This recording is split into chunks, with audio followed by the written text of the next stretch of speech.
ចាជំរាបសួរបងប្អូនទាំងអស់គ្នាថ្ងៃនេះគឺជាថ្ងៃដែលត្រូវដល់ពេលដល់វេលាដែលខ្ញុំត្រូវយកផ្អកថៃប្រាដែលខ្ញុំប្រឡាក់ថ្ងៃមុនចាឥឡូវដល់ពេលវេលាដែលយើងត្រូវចាវតប៉ែហើយអញ្ចឹងខ្ញុំក៏ស្រង់វាចេញពីកែវដើម្បីយកវាមកប្រឡាក់ជាមួយនឹងតប៉ែណាបងប្អូនវាចូលខ្ទង់ដូចជា10ថ្ងៃជាងហើយបងប្អូនចាអញ្ចឹងហើយយើងត្រូវចាវវាជាមួយតប៉ែហើយតប៉ែដែរគឺខ្ញុំប្រើជាមួយនឹងតប៉ែតណាប់ខ្មៅគ្រាន់តែតាមទិញតប៉ែតាមផ្លូវបងប្អូននៅចាំមើលផ្លូវថ្ងៃណាអត់ត្រូវទិញតប៉ែអត់ត្រូវចាវហ្នឹងឃើញជិះលក់តាមផ្លូវរាល់ថ្ងៃដល់ពេលថ្ងៃខ្ញុំត្រូវចាវហ្នឹងមុនខ្ញុំទិញហ្នឹងនៅចាំមើលផ្លូវថ្ងៃហ្នឹងអត់ឃើញតប៉ែមកថ្ងៃហ្នឹងអត់ឃើញតប៉ែមកចេះចាំមើលតម្រាំតែបានឃើញបានទិញណាបងប្អូនចង់2 3ថ្ងៃជាប់គ្នាគេជិះលក់តាមផ្លូវបងប្អូនថ្ងៃណាយើងអត់ត្រូវការហ្នឹងមកថ្ងៃណាយើងត្រូវការហ្នឹងចាំមើលចាំបាត់តែម្ដងហើយផ្អកដែលខ្ញុំស្រង់វាយកមកហ្នឹងបងប្អូនឡើងក្រហមល្អមែនតើបងប្អូនអត់មានដាក់លក្ខដាក់អីណាហើយទឹកពេលខ្ញុំថតឃើញរៀងពណ៌ស្វាយប៉ុន្តែនៅខាងក្រៅក្រហមល្អណាស់បងប្អូនចានេះបងប្អូនឃើញពណ៌ស្វាយប៉ុន្តែនៅខាងក្រៅគឺក្រហមល្អហើយសាច់ត្រីហ្នឹងក៏ក្រហមល្អដែរហើយខ្ញុំស្រង់វាចេញអញ្ចឹងមកទឹកនេះចាក់ចូលនឹងកធុនដែកផ្សេងទៅហើយសាច់នឹងដាក់ផ្សឹងអញ្ចឹងណាចាហើយបន្ទាប់មកទៀតហ្នឹងគឺខ្ញុំយករៀបចំយកមានដែងតប៉ែនេះគឺកន្លះគីឡូអ្នកលក់ថាកន្លះគីឡូទៅចំពោះផ្អកយើង5គីឡូអញ្ចឹងខ្ញុំក៏ដាក់តាមអ្នកលក់តែម្ដងទៅហើយខ្ញុំក៏រៀបចំយកស្ករត្នោតស្ករអីយកមកហាន់ដើម្បីកូរវាចាកូរទឹកស្ករហ្នឹងលាយជាមួយនឹងតប៉ែជាមួយនឹងទឹកផ្អកអាទឹកត្រីប្រឡាក់យើងមិញដែលខ្ញុំចាក់ចូលក្នុងកធុនដែកហ្នឹងគឺយើងអត់ចោលទេយើងយកវាមកកូរជាមួយស្ករហ្នឹងណាបងប្អូនទាំងអស់គ្នាហើយស្ករនេះដែរខ្ញុំអត់បានថ្លឹងទេបងប្អូនខ្ញុំដាក់មកបរិមាណដែលខ្ញុំចង់ដាក់អញ្ចឹងណាអត់ដាក់ច្រើនពេកខ្លាចវាកាច់ជាមួយតប៉ែកាច់ជាមួយអីហ្នឹងទៅវាធ្វើឲ្យផ្អកយើងឆាប់ជូរអញ្ចឹងខ្ញុំដាក់មកល្មមទេចំពោះម្ដែងវិញគឺខ្ញុំដំតូចដែរទេវាមិនច្រើនដែរទេបងប្អូនខ្ញុំហាន់ប្រទេសស្ដើងអញ្ចឹងណាហើយយកស្កររបស់យើងនេះមកកូរវាឲ្យឡើងរាងក្រហមចេះមកហើយចាក់ទឹកត្រីប្រឡាក់ហ្នឹងដាក់ចូលមកបងប្អូនកូរវាឲ្យវាអាឡេស្ករឲ្យវាពុះអញ្ចឹងទៅខ្ញុំក៏ប្រឡូតភ្លើងហើយទុកវាឲ្យត្រជាក់បងប្អូនខ្ញុំចាក់វានេះចាក់នៅក្នុងចានដែកវិញមកឲ្យត្រជាក់ចាចាំត្រជាក់ចាំយើងយកទៅប្រឡាក់ជាមួយនឹងផ្អកយើងវិញណាតែអត់ត្រជាក់ទេដាក់ទាំងក្តៅនឹងឆ្អិនសាច់ត្រីយើងអស់ឥឡូវហើយចឹងទុកឲ្យវាត្រជាក់កូរចុះកូរឡើងទៅហើយបន្តមកទៀតហ្នឹងគឺខ្ញុំដាក់ជាមួយនឹងម្ដែងដែលខ្ញុំបានហាន់ហ្នឹងណាចាដាក់ម្ដែងហ្នឹងចូលហើយហ្នឹងក៏ខ្ញុំដាក់ជាមួយនឹងតប៉ែ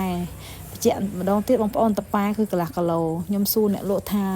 គួរដាក់ប្រមាណអញ្ចឹងខ្ញុំអត់សូវដឹងដែរអ្នកលក់ប្រាប់ថាឲ្យដាក់ប៉ុណ្ណាគឺខ្ញុំដាក់ប៉ុណ្ណឹងតាមគាត់ទៅហើយចំណែកបងប្អូនខ្លះគាត់ចូលចិត្តចាវផ្អកដាក់តប៉ែពណ៌សឬក៏តប៉ែខ្មៅលាយសហើយចំពោះខ្ញុំវិញហ្នឹងចង់ទិញដាក់តប៉ែខ្មៅលាយសដែរប៉ុន្តែទិញអាតប៉ែសហ្នឹងអត់បានក៏ដាក់តែតប៉ែខ្មៅអញ្ចឹងណាបងប្អូនចាបន្ទាប់មកទៀតហ្នឹងពេលដែលទឹករបស់យើងនេះវាត្រជាក់ហើយទុកឲ្យត្រជាក់មែនតែនហ្មងក៏ខ្ញុំយកមកចាក់នៅក្នុងសាច់ផ្អករបស់យើងមកបងប្អូនចាក់ចូលហើយហ្នឹងគឺយើងចាប់ផ្ដើមប្រឡាក់ច្វល់ចុះឡើងណាបងប្អូនហើយចង់សួរបងប្អូនទាំងអស់គ្នាពូមីងម៉ែយាយដែលគាត់ធ្លាប់ធ្វើផ្អកធ្វើវិធីណាដែលល្អហើយទុកបានយូរហើយឆ្ងាញ់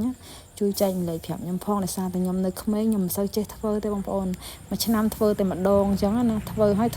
សម្រាប់ទុកហូបទុកតែចកាយូរហូបម្ដងអីចឹងដែរទេបងប្អូនមិនមែនជាអ្នកអាជីពមិនមែនជាអ្នកបកកែទេអញ្ចឹងបានចង់សួរបងប្អូនថាបងប្អូនណាមានវិធីសាស្ត្រអីបកកែធ្វើឲ្យផ្អកយើងឈ្ងុយឆ្ងាញ់អីសូមជួយប្រាប់ខ្ញុំផងបងប្អូនយើងជួយចែករំលែកគ្នាទៅវិញទៅមកអញ្ចឹងទៅយើងបានបត់ពិសោធន៍គ្នាទៅវិញទៅមកអញ្ចឹងណាចាហើយផ្អកខ្ញុំនេះដែរបន្ទាប់ពីខ្ញុំប្រឡាក់វាជ្រៅច្បល់ជាមួយតប៉ែជាមួយអីអញ្ចឹងហើយហ្នឹងក៏ខ្ញុំចាប់ផ្ដើមយកវាទៅដាក់នៅក្នុងកែវហ្នឹងវិញបងប្អូន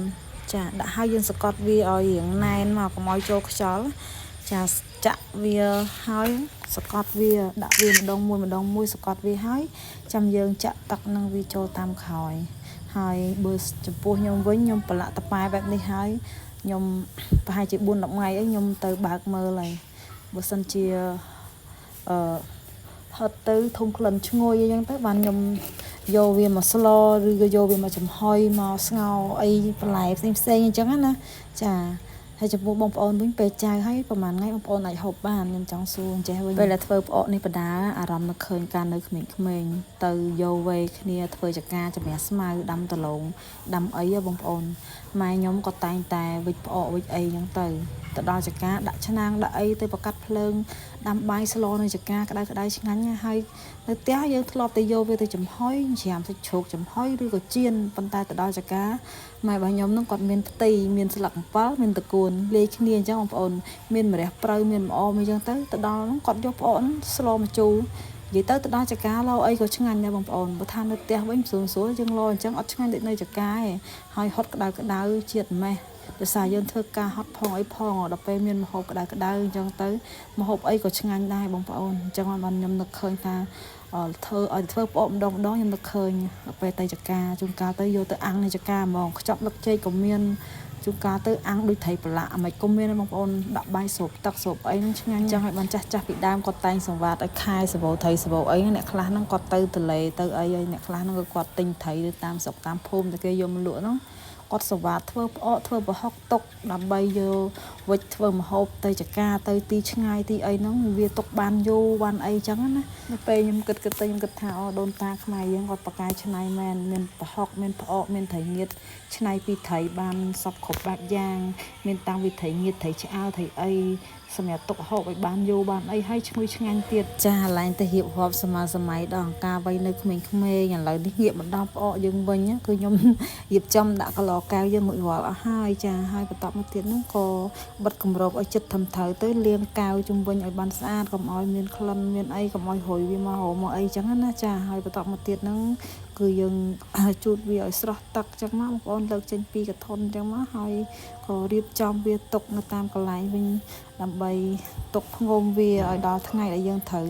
ដកយកមកហូបបានចឹងបងប្អូនហើយគ្រាន់តែរៀបប៉ុណ្ណេះនឹកសម័យថាចាំមើលទៅដល់ថ្ងៃខ្ញុំនឹងចាប់ផ្ដើមយកវាមកប្រឡាក់ជាមួយស្ករហើយចៀនស្រូបទឹកហូបបាយតែម្ដង